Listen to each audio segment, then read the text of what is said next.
소설 들려주는 여자.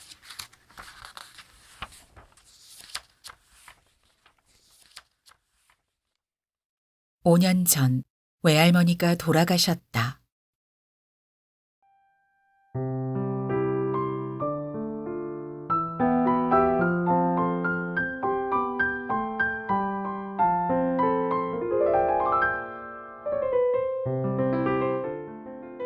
꿈엔들 이칠리아.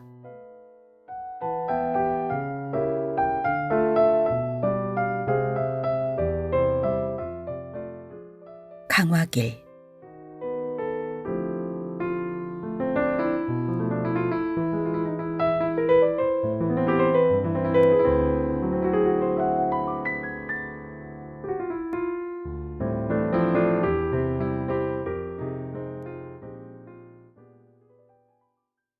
(5년) 전 외할머니가 돌아가셨다. 많은 것들이 과거가 되었다. 사라져버렸다. 지금 외갓집에 가면 한때 외할머니가 살아있었다는 사실이 의아하게 느껴질 정도다. 그녀가 쓰던 방은 사촌 동생, 외삼촌의 아들의 공부방이 되었다. 그래서 그녀의 물건들 대부분이 사라졌다. 채취가 베어있던 담요, 손때가 묻어 반질반질하던 원목 좌탁, 다이얼이 달린 구형 전화기.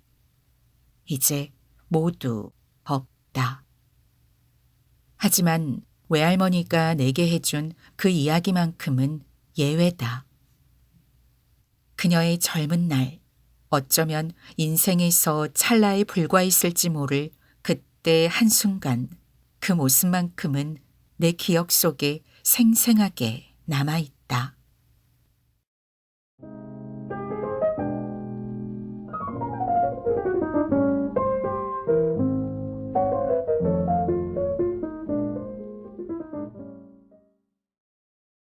외할머니는 외할아버지를 은행에서 만났다.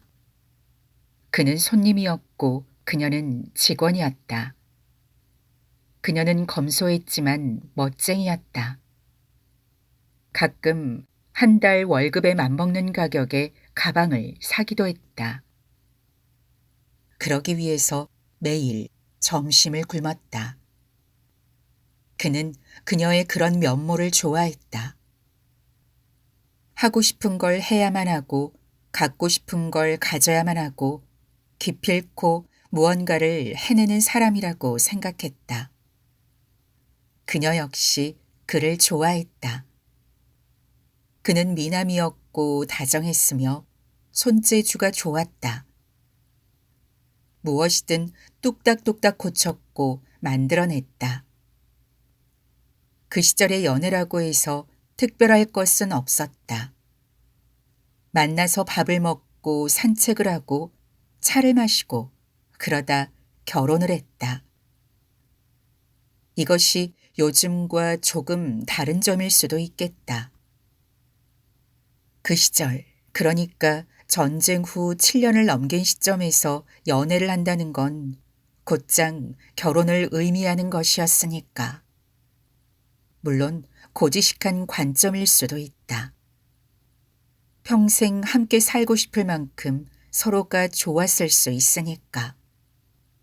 그런 감정은 시대와 전혀 상관없는 것이니까. 그리고 그들은 싸울 때 일본말을 했다. 아이들이 내용을 못 알아듣게 하기 위해서였다. 하지만 아이들은 부모가 왜 싸우는지 알고 있었다. 가난, 책임, 선택, 회피, 그리고 그것을 상징하는 자신들. 그들은 부모를 이렇게 파악했다. 아버지는 다정하지만 무능력한 남자다. 손재주를 돈으로 바꾸는 법을 모르는 사람이다. 어머니는 알뜰하고 생활력이 강하지만 늘 화가 나 있다. 매우, 아주 많이. 당연한 말이지만 이제 그녀가 월급에 맞먹는 가방을 사는 일은 없었다. 하지만 그 사실은 그녀를 화나게 하는 진짜 이유가 아니었다. 일상이 무너졌다는 것이 문제였다. 남편이 한 직장에 오래 다니지 못한다는 것. 그래서 그녀가 벌어오는 적은 돈으로 새 아이를 건사해야 한다는 것. 하루하루가 고비였다. 그 불안 속에서 가족을 지키는 사람이 오직 자신뿐이라는 것.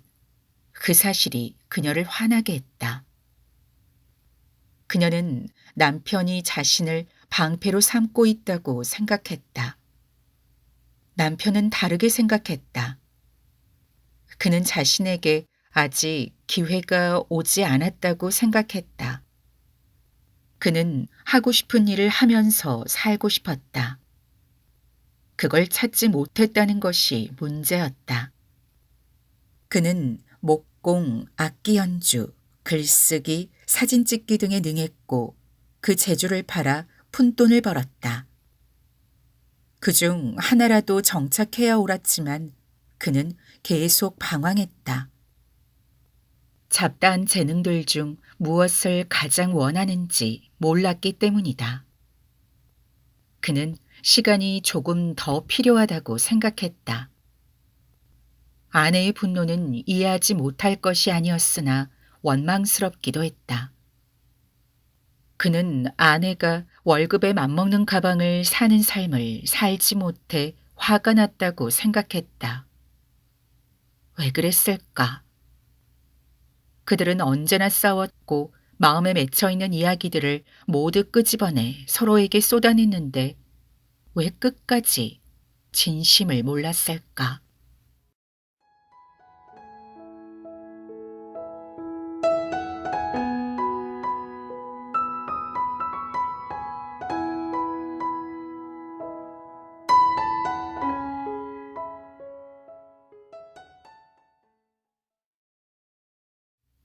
그 일은 첫째 딸이 중학교에 올라갈 무렵에 벌어졌다. 느닷없이 유산이 생긴 것이다. 그의 고모가 세상을 떠나면서 돈을 남겼다. 고모는 젊은 시절 남편이 죽은 후 아이도 없이 줄곧 혼자였다. 애초 남편에게 받은 돈이 상당했고 워낙 검소했던지라 재산이 꽤 되었다. 그래서 말년에 자신을 돌봐준 그에게 유산을 남겼다. 집을 삽시다. 그녀가 주장했다. 여기저기 아파트가 들어서던 시절이었다. 그녀는 도시에 들어서고 있는 대규모 아파트 단지에 들어가야 한다고 말했다. 이후 그 아파트의 집값은 계속 올랐으니 현명한 생각이었다. 집을 샀다면 말이다. 그는 집을 사고 싶지 않다고 했다. 그는 돈 일부로 전셋집을 구하고 남은 돈으로 자기 일을 하고자 했다. 하고 싶은 일. 그는 사업을 벌였고 1년 만에 처참하게 실패했다. 그렇게 두 사람의 결혼 생활은 사실상 끝이 났다. 둘은 더 이상 일본말로 싸우지 않았다. 거의 대화하지 않았다. 이혼을 하지 않았던 이유는 글쎄 역시 시대 때문이었을까. 어차피 의미 없는 일이었을 것이다. 4년 뒤 그는 교통사고로 세상을 떠났다.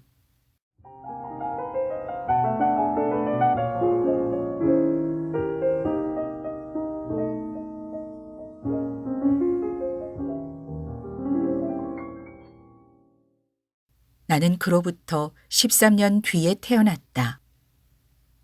나는 그녀와 그의 첫째 딸의 첫째 딸이다. 나는 그에 관한 이야기를 들어본 일이 없다. 무능하고 이기적인 남자. 엄마는 자신의 아버지에 대한 말을 아꼈고 외할머니도 마찬가지였다. 이모와 삼촌도 그랬다.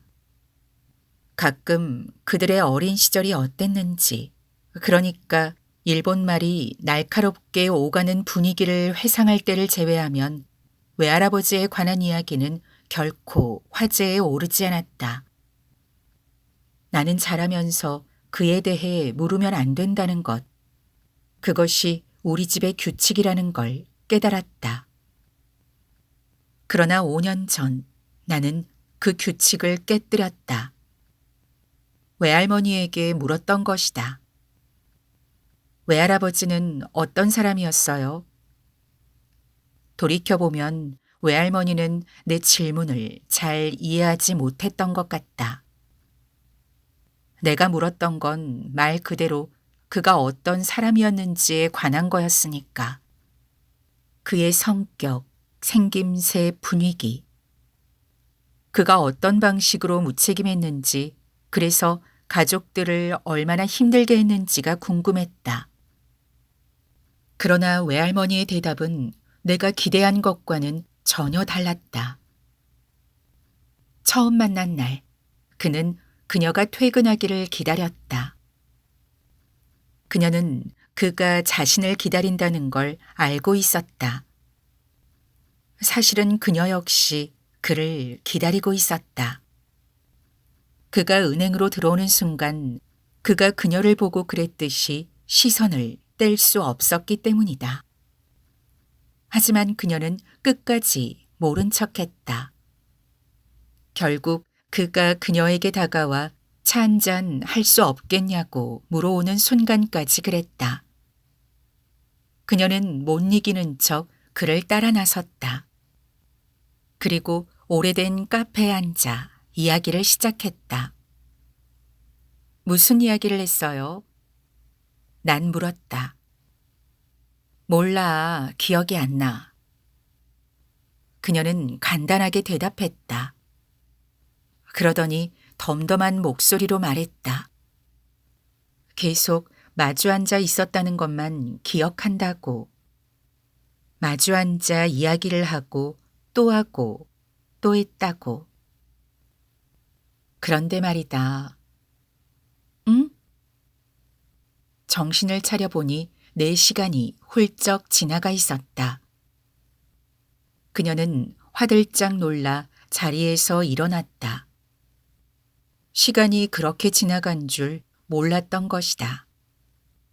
그녀는 너무 놀랐다. 어쩌면 이렇게 몰랐을까? 그리고 기억나는 사실이 한 가지 더 있다고 말했다. 뭔데요? 그녀가 대답했다. 왜 그랬는지는 모르겠어. 응? 그런데 그녀가 대답했다. 계속 일본어로 대화하고 있었더라고. 외할머니는 먼 곳을 응시하며 작은 목소리로 덧붙였다. 모르겠어, 정말로. 왜 그랬는지 말이야.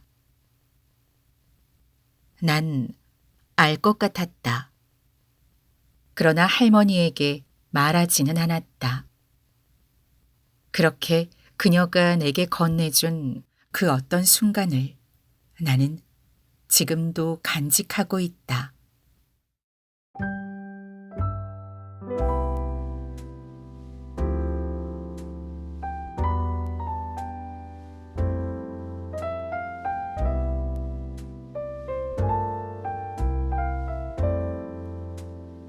계속 일본어로 대화하고 있었더라고.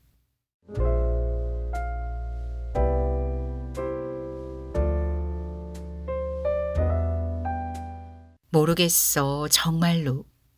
왜 그랬는지 말이야.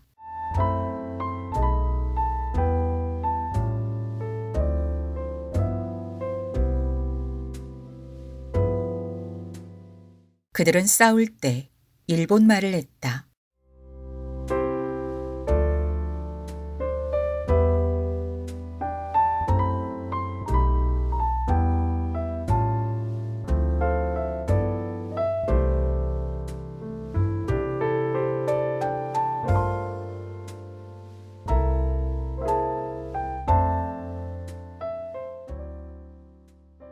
어쩌면 이렇게 몰랐을까?